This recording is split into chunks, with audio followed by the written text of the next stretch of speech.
This episode is brought to you by Zarzar Law. I'm investigative journalist Molly Barrows. For years, I've covered the stories that made headlines in Northwest Florida and all along the Gulf Coast. Murders, missing persons, and mysteries of all kinds. These cases are far from over for many victims because the full story has yet to surface. Join me for Gulf Coast Confidential, where I dive into the saltier side of the South and expose the lies, greed, and corruption that often weighs down the truth. It's time to turn the tide and get a shot at justice. Hey y'all, I'm Molly. Hi, I'm Pam. And we are the hosts of Gulf Coast Confidential. We welcome you to our podcast. If you haven't already, please like and subscribe. And also, we would love to hear from you. Leave a comment or a suggestion about this case or any of the cases that we cover on Gulf Coast Confidential. And even though Gulf Coast Confidential is in the name, we know we do not have the market on what the feezy cases that bubble up here in Northwest Florida. They bubble up pretty much everywhere. They do. And we go looking for them, and we look right at them and see what's going on.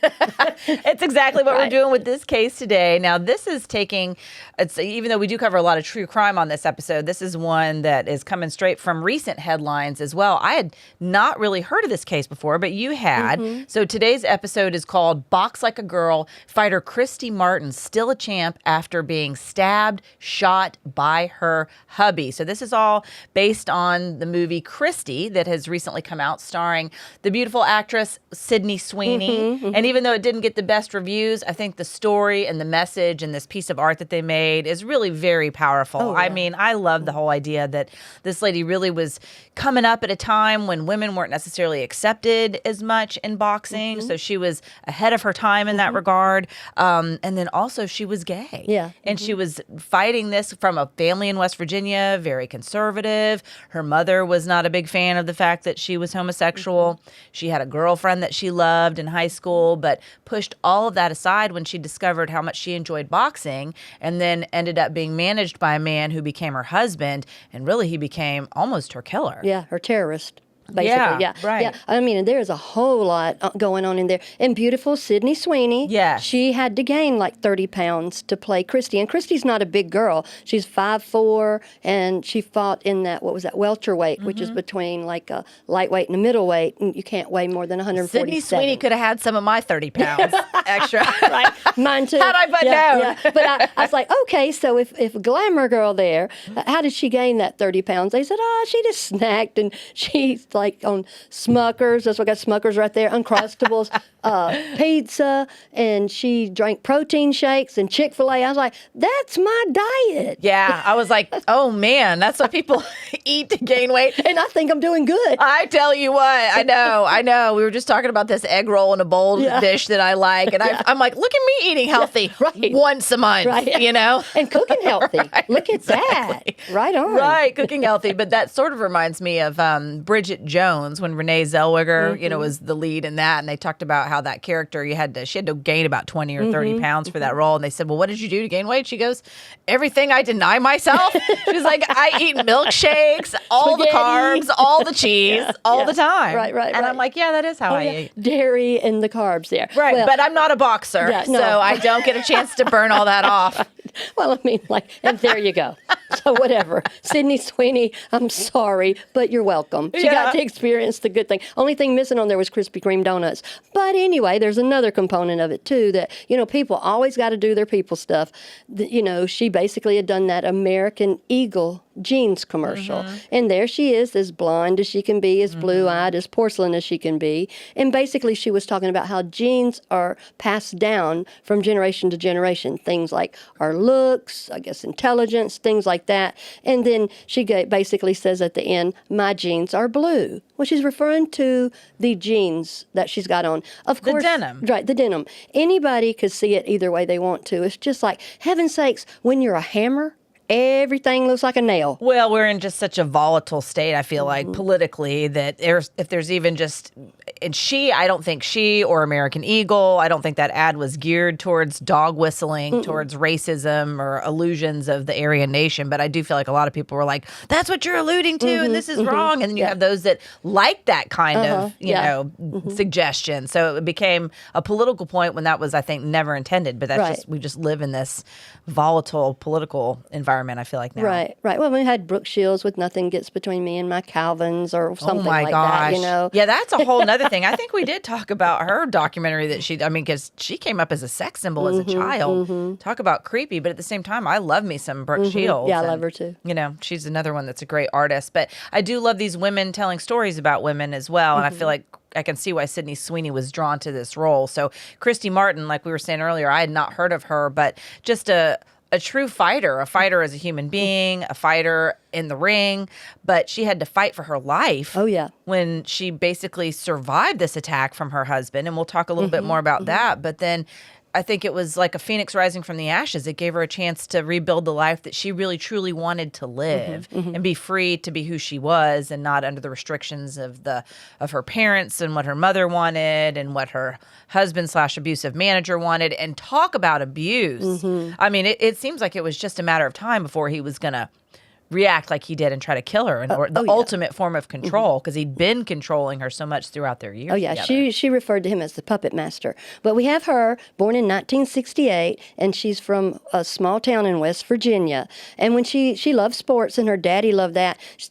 Her boxing name is Christy, the coal miner daughter Martin, you That's know, so and cute. and back before all that, her maiden name is Salters. But her dad delighted in her, and she played baseball, Little League, on the boys' team.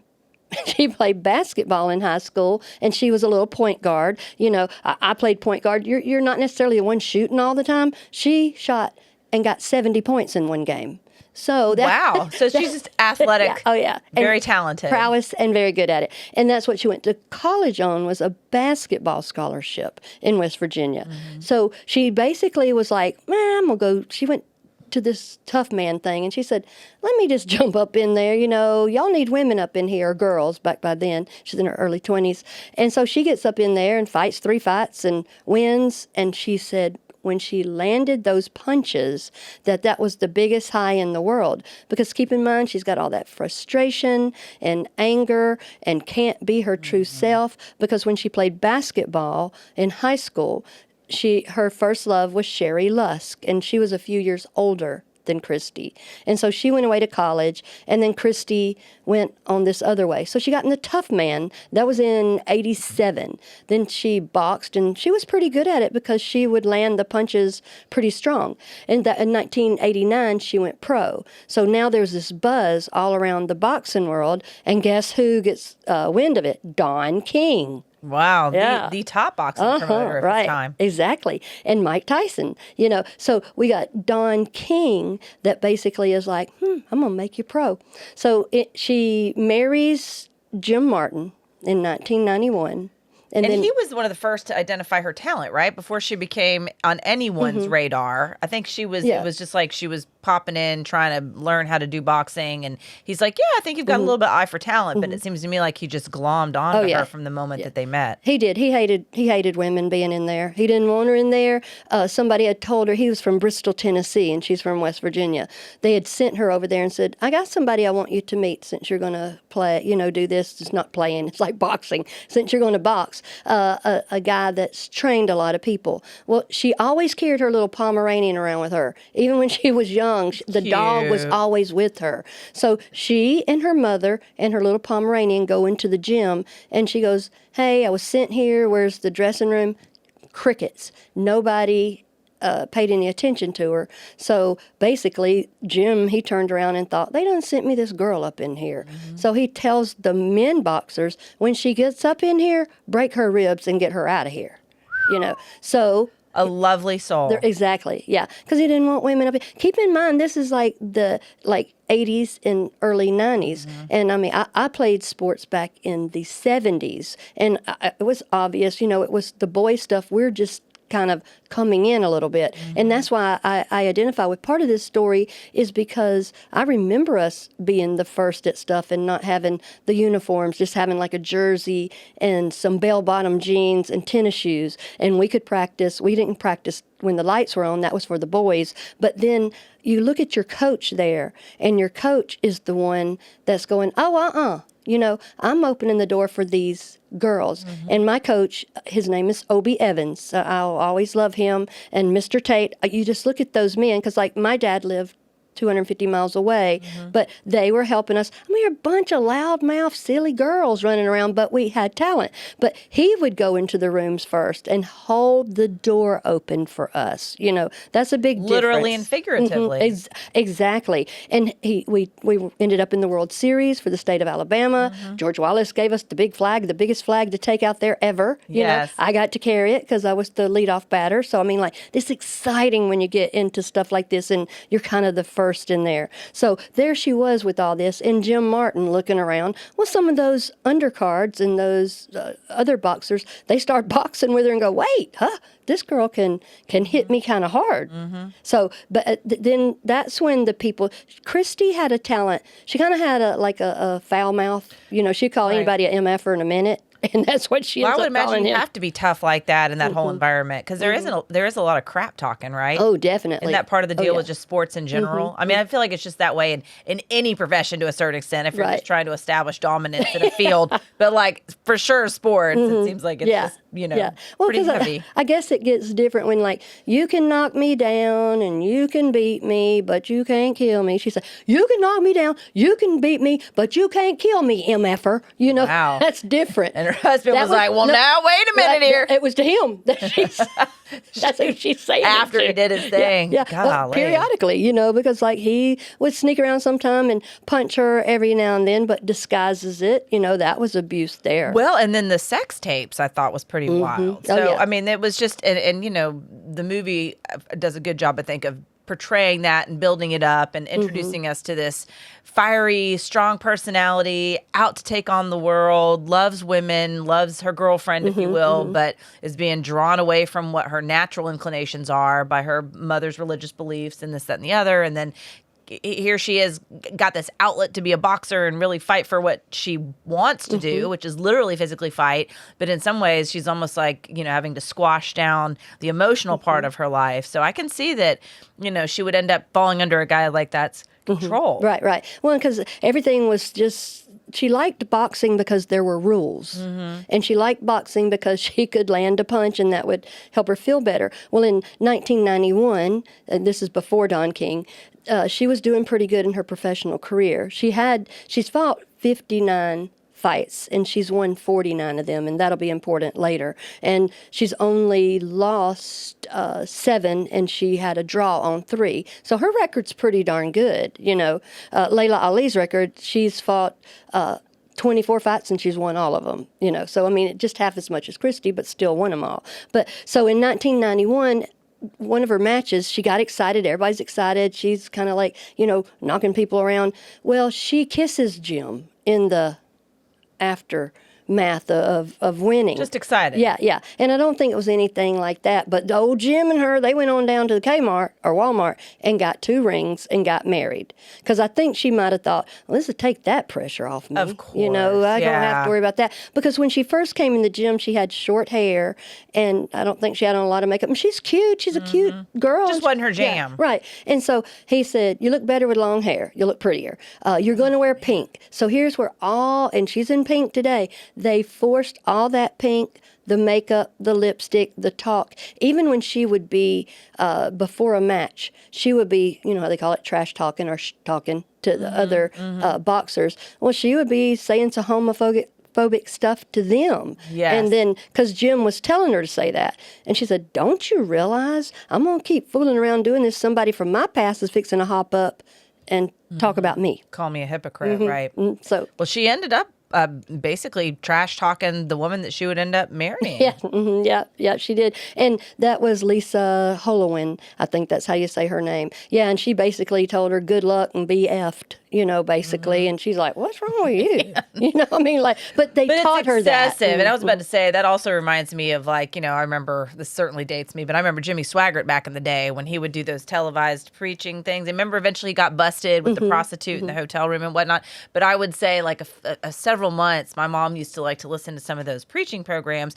And I was like, man, Mom, I was like, when the news broke that he had been busted with the prostitute, I was like, look what happened to Jimmy Swaggart. Oh boy, he should have been doing all that. And my mom didn't miss a beat. She's like, well, I'm not really surprised. He sure was fire and brimstone with the preaching. So it's almost like, you protest too much. Yeah, if you're right, just exactly. constantly beating the same drum on an issue that, if you're going after infidelity or you're going after people that molest kids or if you're going after somebody for being gay, is it because you have that in you as well? And it's like a secret hate for it or whatever. Exactly. And then they say the things that we hate are things that we're afraid of becoming sometimes too. When people say something like, well, I don't have any tolerance for homeless people. That's quite ugly and stuff. But there are people that will say that. Yeah. And you listen to folks like that and go, oh my goodness, that's one of your fears then. Yeah, it's interesting because, I cover a lot of homelessness and there was an issue that was coming up. They needed to clean out a camp. And there were some people that didn't want this camp that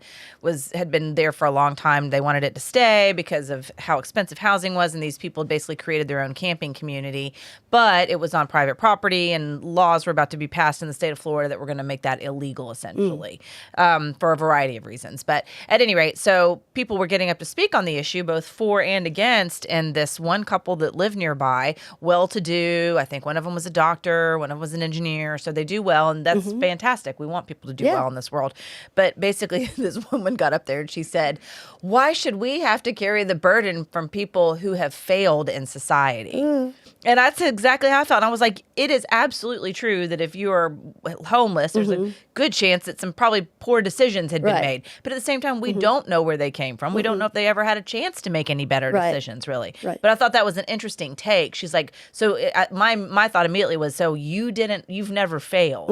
This failing in society, these people are just, they don't, like social Darwinism, they don't get to count. Yeah, it's kind of, that, and that even makes me think further, so what?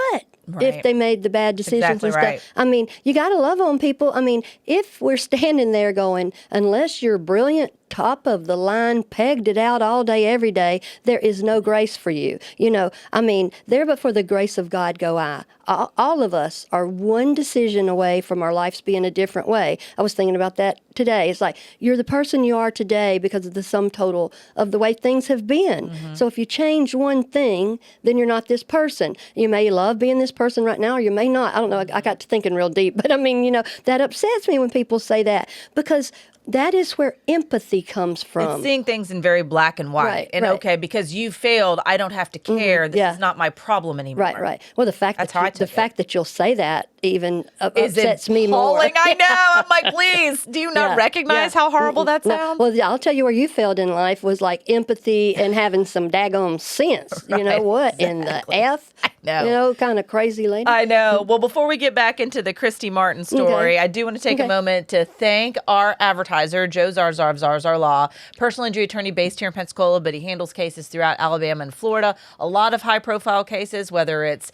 wrongful death because of medical malpractice, or we're working another case right now covering one that he's working on that's about two young people that were killed by an off-duty deputy out near Perdido Key, and it's a very sad situation, and so that's under investigation, and he's representing one of the victims in that case, as well as Dr. Shuknovsky, a case that we've covered quite a bit. He's representing the widow in that case of a man from Muscle Shoals, Alabama, who died after Shuknovsky allegedly removed his liver instead of his spleen on accident. So you need somebody who's going to advocate for you, whether it's a high-profile situation like that, or maybe it's just something as simple as a slip and fall or a car accident that wasn't your fault, and you're going up against an insurance company. Anytime you are an average person dealing in a realm that you don't normally deal with, it can be intimidating. It can be hard. You don't know what your rights are. You need to talk to somebody who's experienced. And so we would certainly recommend that you give Zarzar Law a call. They'll evaluate your case. They'll tell you what your next step should be. And I feel like that's really empowering people with information is really the start of being able to fight for yourself. Right, right. And to know that it's possible. Sometimes if you listen to folks that aren't the legal minds and stuff, they, oh, well, that's just what people do. Check with an attorney first and check with Joe. Yeah, absolutely. All right. Well, thank you again, Zarzar Law. We appreciate your support of Gulf Coast Confidential. Now back to Christy Martin. All right. So we were talking about how her husband basically took advantage of this excited kiss, and they started this rope. They went to Kmart as some do, and then they got their rings. Okay. No, it's great. I think it's great. It just fits the whole boxing scene that I'm picturing. You know. Well, I had dirty feet from Kmart floors. Don't even play. I grew up in Jacksonville, Florida. I judge not, but I'm just saying, like, I could just totally picture this. Like, and she's like, well, whatever, because it sounds like her main focus was really on being a successful boxer. It was. At that time. It was. And so if just checking this box got her mama off her butt, checking this box helped him help her career. But I think he was just a shyster from the get-go. I don't think he ever had her best interest at heart. He was kind of a puny, snivelly, selfish, arrogant, misogynistic, shall I go on, kind of man like that. You know, so you didn't like him? No, I did not. I didn't like him at all. I didn't even like him before all this, you know. And so he basically sees Christy Martin as she said, a personal ATM. She said he's never really had a real job. And every time she would succeed, it would be like, well, I'm glad she did what I taught her. You know, right, taking credit. Right, and I look at that in sports sometimes because there has to be a psychology, or else you won't win, you don't play well, or whatever. Yeah. My mom used to tell me I'd be watching tennis, and Mother, they would do terrible. Watch that one. They'll never say I played terrible and stuff. And I said, well, what are they going to say? She said, they'll say they just played better. You know, it's like, I was a little bit off today, but so-and-so had their best game ever, or whatever like that. It's never about, he can't stand there and say, Christy Martin is the best pound-for-pound women's boxer. It has to be, I'm glad she did what I told her to, you know, but a few years back I wanted to break her ribs. Well, so, you know, we're back. That's in 1991 with the Kmart ring. And I know he's excited because, I mean, he's 25 years older than her. Yeah. He's older than her daddy. He's older than her dad. Okay. So he's a father figure type as well as like this authoritative type in her field. Right, exactly. And so, and then in 1993 is when she meets Don King. And Don King brings her in there, and basically they've written up a contract, or they wanted to read the contract and take it home. And Don King said, that contract stays right here. And he's like, Jim's sort of like, well, I want to read it. And he said, how much did you make your last fight? Like that. And I think it was a fight, this was back in the day when they would have to sell the tickets, and I think Christy had fought and won $60 then. And then maybe she had done a little better then. He said, I'm offering $1.5 million for 3 years, because she put her VHS tape into his VCR. His VCR wasn't working, so she's sitting there and going, oh, heck no, that is Don King right there. So she got up and started shadow boxing. And he got tickled at her and stuff because, you know, he's smart of her, though. Right, because she's a unicorn. And Don King is a unicorn promoter. As well. Yeah, yeah. And so he sees all that, and then he... The unicorn energy recognized each other. Yeah, they did. The unicorn in me recognized the unicorn in you. You know that? As so often happens. Well, actually, funny story. I got a picture of you with a unicorn head on at Seville. So. Oh my gosh, I forgot about that. Yeah. Okay. So many Blackmail. unicorns. But anyway, that's the unicorn thing. She's a unicorn. Don King's a unicorn moneymaker. So he's basically, he tells her, don't let me down. Don't let me down. Yeah. So then that is in 1993. So by 1996, they have this fight, Showtime pay-per-view. Okay. Oh, I remember that was such a thing. Christy Martin versus Deirdre, I think, or Gogarty or something like that. And it was the first fight on pay-per-view, right? Of women. Of women fighting. Yeah. So they had sold 1.1 million buys there. And so that Don King and Mike Tyson's, they were just like pulling for her. And so she gets a bloody nose. Deidre hits her so hard, she got a big bloody nose. And like nowadays, they would stop the fight because of the blood everywhere. She's like, no, she never wanted people to stop her fights. No, don't stop. So anyway, she wins, but they get pictures of her with her hands up in victor's pose, like that in the corner on the ropes, because she's a crowd pleaser, and she's a performer. And she's cute and pretty and bouncy and bubbly and stuff like that. Happy to be there. Right. So there she is, and Don King and Mike Tyson and them are going like, yeah, we know what we got here. Nice. Yeah. So then she gets that. Well, the next day there is Sports Illustrated.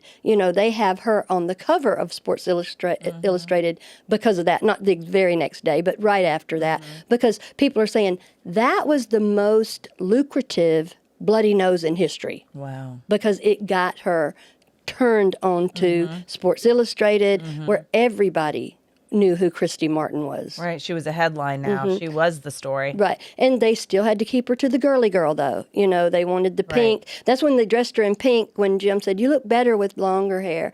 They dressed her in pink. She had that white little fringy stuff and girly writing, and she got her nails done and stuff like that. But I think she liked doing that and everything. So after that Showtime thing, there's the Sports Illustrated. This is where people got all kind of crazy stuff going on. Mike Tyson and Don King gave her the little white BMW. In the movie, it's a pink BMW, but a little white BMW. Basketball courts, that, clothes. Her life changed just like that. And then Sports Illustrated. Well, she kind of thought all that was a joke, and she even asked them, why are people playing this joke on me? They're like, baby, this is for real. Wow. Well, also, to me, that shows how much she valued herself. She felt like this was all going to go away. This wasn't real. Oh, yeah. She didn't deserve it, is what it sounds like. Right. Because she had to hide for so many other things, And then she did deserve it. Right. Yes. Right. Well, then she just decides, and Don King, I mean, you have to give him props. He's a great promoter, and he's his own little caricature of a person. So then she boxes, and she's good. She lands punches. She knocks people out. A lot of people. She's not a flash in the pan. It's not just like, oh, look at the cool, charismatic girl boxer. She really does have skill and talent. Right. But she also does a little bit of that yang back and forth, that talk again. Isn't that part of the deal? Because they're kind of like, to me, that almost borders on the WWE stuff, too. Like, I'm going to lay the smack down on your candy ass kind of a thing. Or something like that. Or something like that. She's a little more crass. But some such smacking down commentary. Right, exactly. Well, then she decides to get up in Layla Ali's face, okay? Oh, and Lord. Layla Ali. She's big, right? Yeah, she's 5'11", I think. And she was like, I think she might have been 170. Well, it seems like she had no business fighting her. Did she fudge to get into that that weight group? Yeah, she kind of did. Now, this was a fight that was going to be in Biloxi over there. Mississippi's like, we don't care. Yeah, we'll match them up. Bring it, And so Muhammad Ali was there. Roy Jones Jr. was there ringside. Pensacola in the house. Pensacola, Roy Jones Jr. in the house. Yep. Always, I love him for that. I know, me too. But Layla Ali, she had fought 24 fights, 21 of them by knockout. So that the others she just won. But there she is in Biloxi, and Christy's the one that asked for the fight, and Layla's like, what, this little girl stepping to me? I'm bigger, I'm stronger, I'm taller, or whatever. Seems like a dangerous decision. Right. So Christy's like, she has to get up to that weight to fight Layla. So she does a little suspicious type of thing. She weighs in all camo and some glasses, and they put quarters in her camo pockets, and she's doing everything she can, because like for that particular fight, Layla was like at 162, and then Christy, she came in at like around 158 or 159, but with all this other stuff there, because she had to be, it's not fair for someone to be 10 or 15 pounds bigger than you. She wanted that fight. She did. She got on that fight, and then Layla hits her right in the head, on the top of the head, like right off the back. She's taller and got a bigger reach and everything. So anyway, after that moment, she's stumbling and she's dizzy, and she's asking her corner, am I fighting crooked or slant? I feel like I'm fighting on a slant. That's bad. So Layla has hit her so hard that Christy has to take a knee.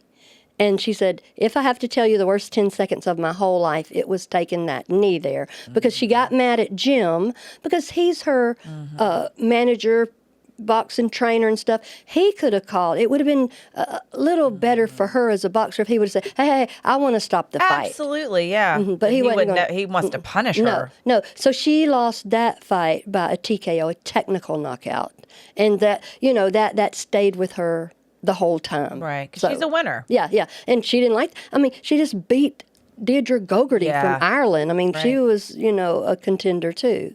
Interesting. Wow. So is this the beginning of when things start to kind of go south when she took this knee and it probably shook her confidence some more? And then, she's probably resentful as hell of Jim, I would imagine. Oh, yeah. And then what we find out is that he has been stealing from her all along, too. I feel like this was the beginning of the separation of their relationship, and her eyes are probably starting to be opened a little bit to just all the ways that he was screwing her over. And I think she kind of was even timid about that because she didn't want to see that. She just wanted some relationships that I can be myself. She made the mistake of telling him about her past and her attraction to women and men, and that basically, when you're intimate with someone, it equals vulnerability. So you kind of have to be careful how much intimacy you tell people. Right. Because they can either help you or use it against you. Yeah, and hurt you. So that's what he did. Like I said, she's always carrying her little Pomeranians is what she liked. And that fighting was intoxicating. And then there she gets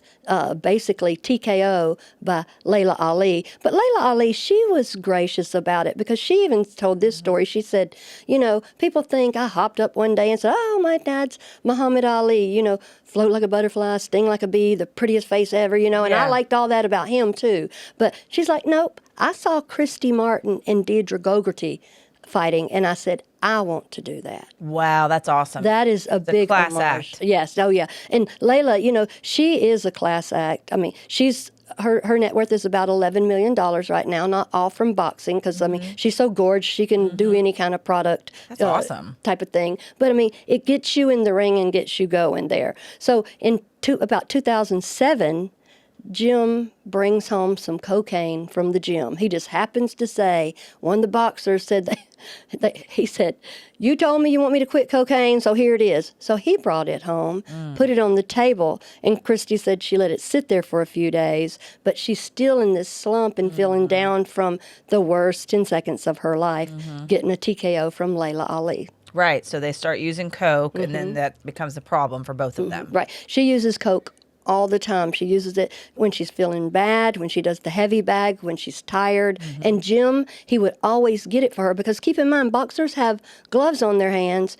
He was giving her and lining it up for her even with gloves on her hands. So some people are like, well, you did it yourself and stuff. But keep in mind, this is a man that has isolated her. He's blackmailed her. He's told her she's not feminine enough from the get-go. He's run her down, undermined her confidence. Right. Her self-esteem is nothing, and yet she's probably on her way to being the greatest female boxer in the world. But this man is the one that can get in her head out of all the people. To control her. Right. And her parents love him.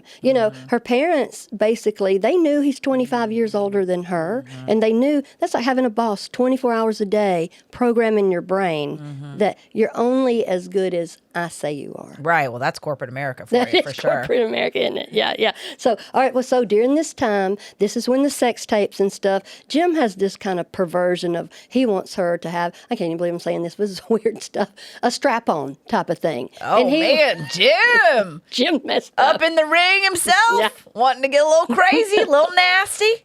He's something else. Goodness. Yeah. Well, that's what he wanted. And then he would see 24 hours a day, he's filming her. He knows everything. He's the one that's like, he knows when she did cocaine. He knows, and then he would even announce it. Here's Christy Martin, and basically doing the sexual perversion type of thing, basically what I just said. And he had that on tape. So now he's got blackmail for her. Going to tell people she's gay. And then what he'd do is say, people are going to hate you if they know that you're gay. They're going to hate you. All the while stealing from her. Yeah. And working her to death. So November 22nd, 2010. That was the day before he stabs her.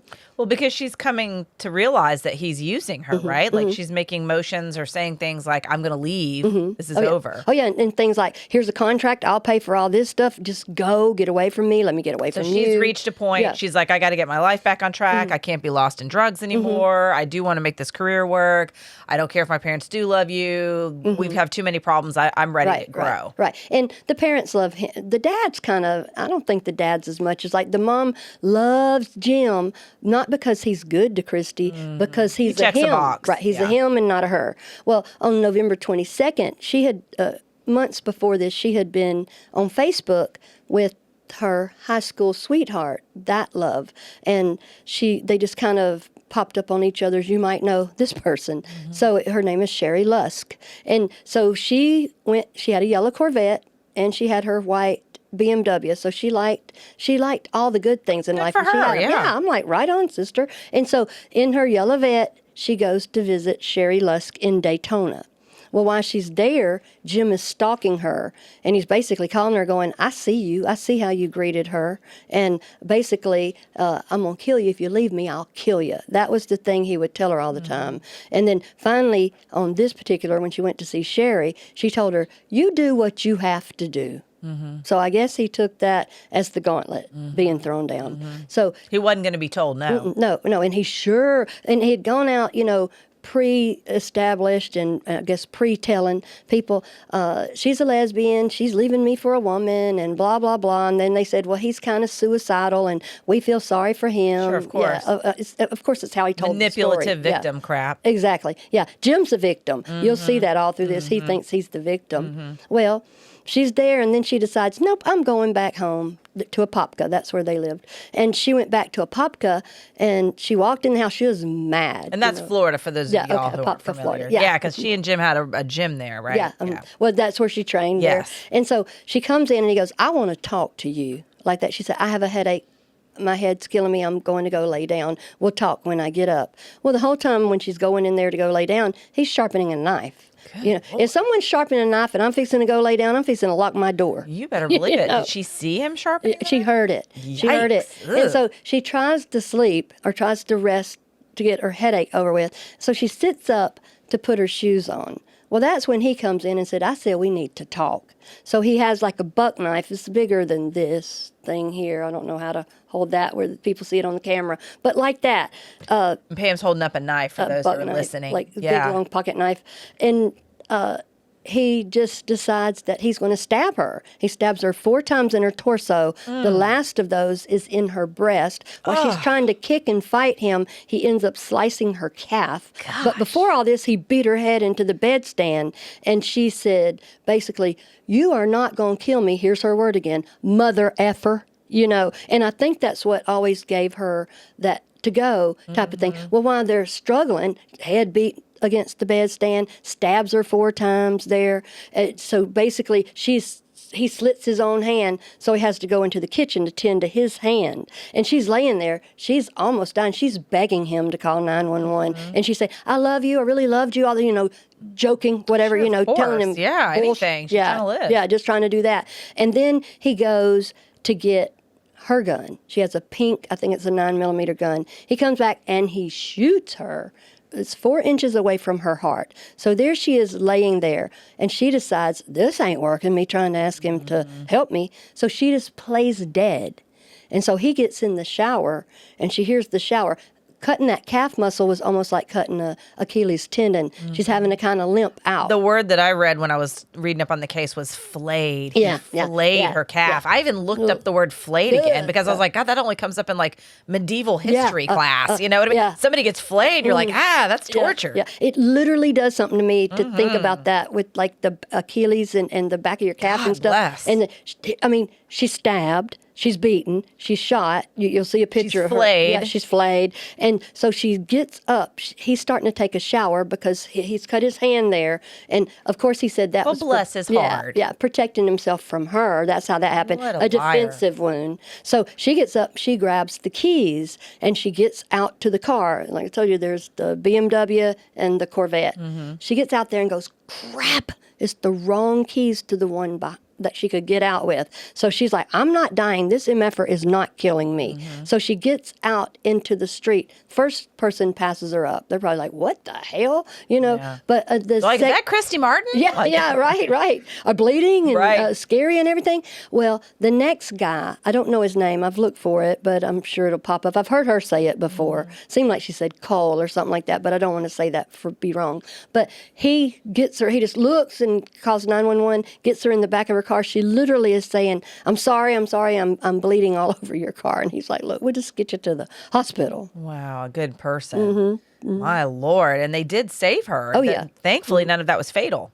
Oh, no. And so they get there, they get to the hospital. Jim's a coward, so he's run off by now. Like, where is Jim? So they find out later that he's in a neighbor's tool shed back there hiding for 6 days. What a wuss. With that wound in his hand. It was a pretty big gaping wound, but it's from him having so much blood and it's sliding down the knife on his hand, And so he's over there, like I told you, this is petty, jealous, sniveling man. He's over there, and basically he's saying, Christy Martin did this to me. She's a drug addict. She's paranoid. She's a world famous boxer. And I was scared, So basically that's what he's doing. They found him. And in the things I read, somebody said, I smelled his cologne, And I was laughing thinking about that. Oh, man, you don't even want to know what I'm thinking. It goes back to... Never mind. I can't say it. I can't. We'll talk later. Yeah. We'll talk later. It's pretty crude. Yeah. So remember, he told her, he said, I'll kill you if you leave. So there you go. This is when in domestic violence, when it's the worst, most violent, most deadly, fatal time is when you are leaving. Because people feel like they can't have control anymore and they get desperate. Right. But I guess. Yeah. I would think so because it's obvious that it's getting real right then. But I was thinking about the way, a cologne or something. I remember I could tell when Judy Buono was around by her Charlie cologne. Yes, and they perfume. say that scents, triggered the memory as well. Yeah, I still can kind of smell that or think that or remember I'd be like, whew, it's like church lady, but too much. You got on too much perfume. But. Yeah, you're exactly right. So, wow, interesting. So they finally find him. Does the neighbor find him hiding in the tool shed? The police find him because the neighbors, those 3 or 4 neighbors have kind of created a solidarity with him, like, oh, well, leaving him for a woman. Right. And she's a boxer. I mean, he's team building on moral grounds, right. tapping into people's prejudice. He's suicidal, and he asked them to borrow some money because they can't make their house payment because he has gaffed all their money away. Right. Now, remember, this was on November 23rd, 2010. I can remember November 23rd is my dad's birthday, so I can remember that part. But 2010. So in 2011, about the middle of it, Christy Martin is not a quitter, and she's never down for the count. She wanted to fight in January right after this, and they're like, no, you can't do that. So she has a fight with this girl named Dakota Stone, and this is a big, big fight. It's the comeback type of thing. So they start fighting, and Dakota Stone is strong. So Christy Martin, during this fight, she breaks her right hand because she's landing a lot of good punches and stuff, but she realizes she's broken her hand, I think, early on in the fights. And so they're looking, and she's wincing, and she's trying not to wince because here we go again with this call in the fight type of stuff. And so by this time, Jim's arrested and everything. This time, this guy that she loved so much named Miguel, and I mean, she would call him Poppy, okay, And so Poppy, he loved her so much, and he wanted good things for her. So there she is, and she's begging them, going, don't call my fight, don't call my fight.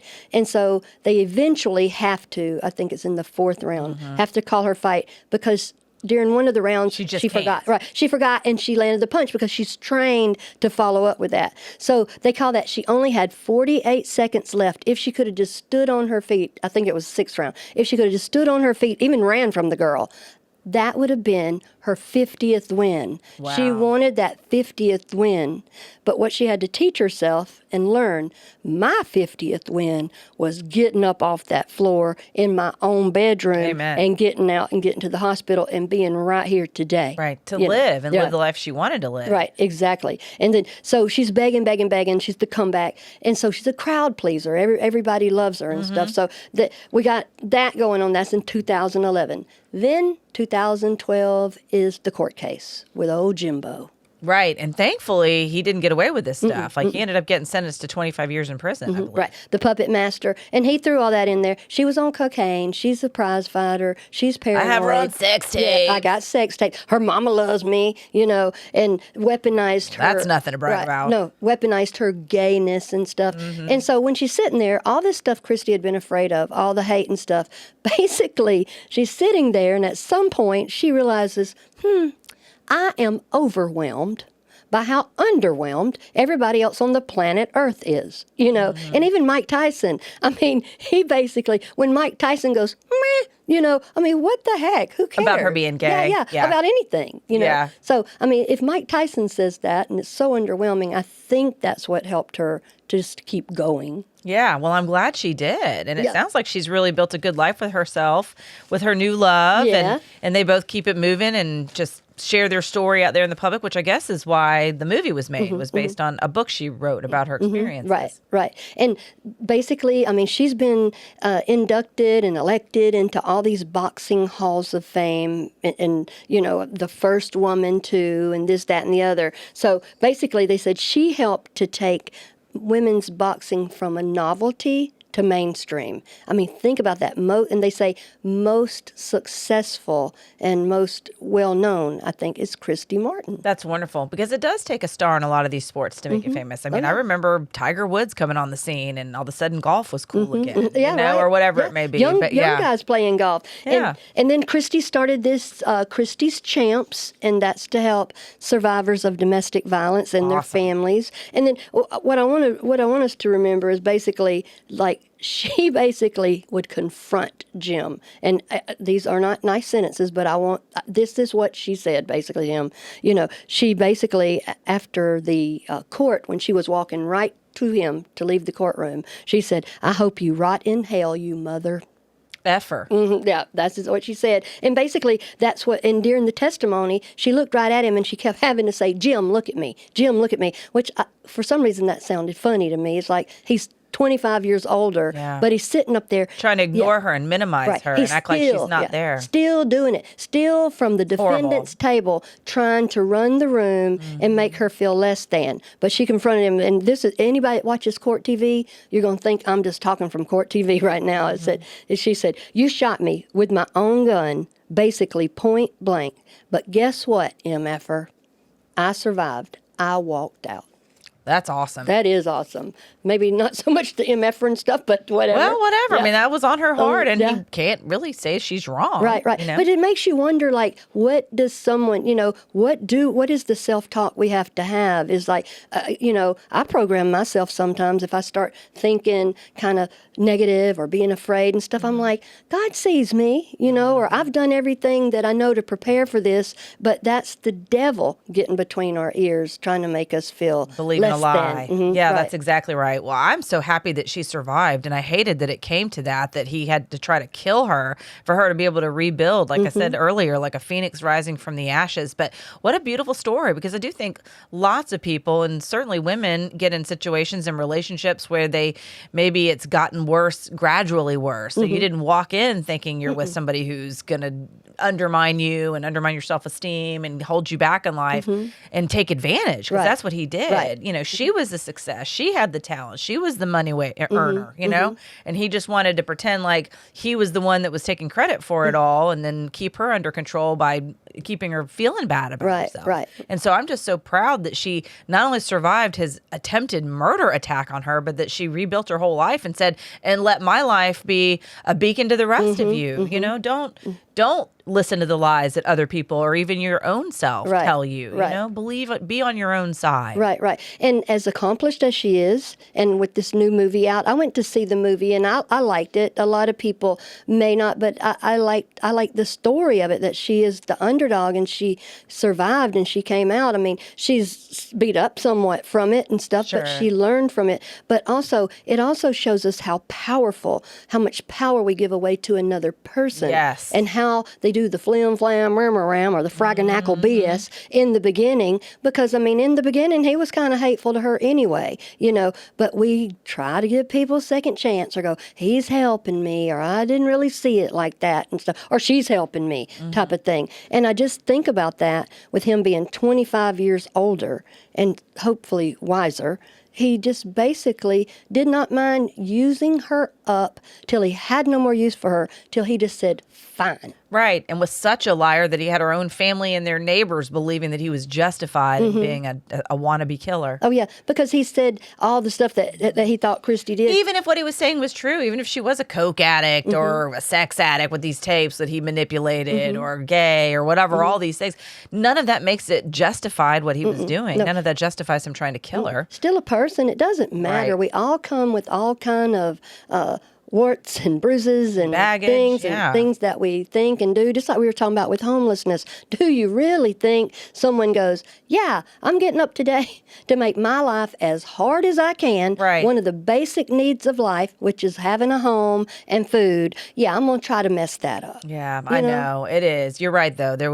I think we could move a lot easier through this world if we gave each other a little bit of grace. Yeah, and I preach to myself as well. Oh, You heard me about my complaints of going into the Michaels and waiting in line.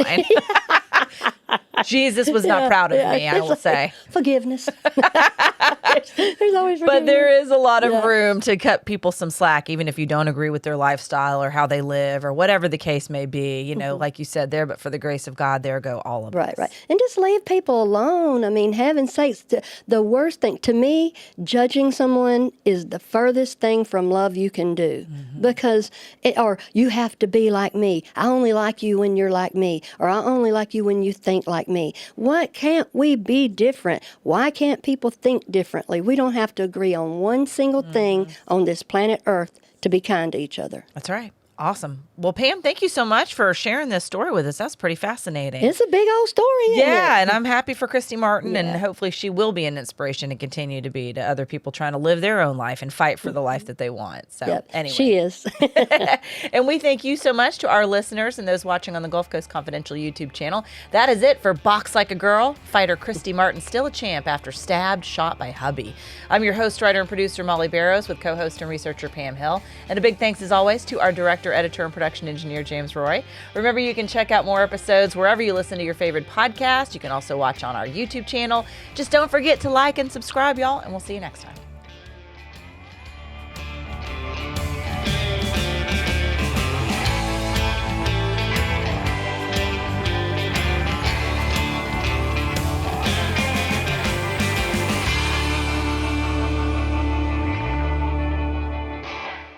This episode is brought to you by Zarzar Law.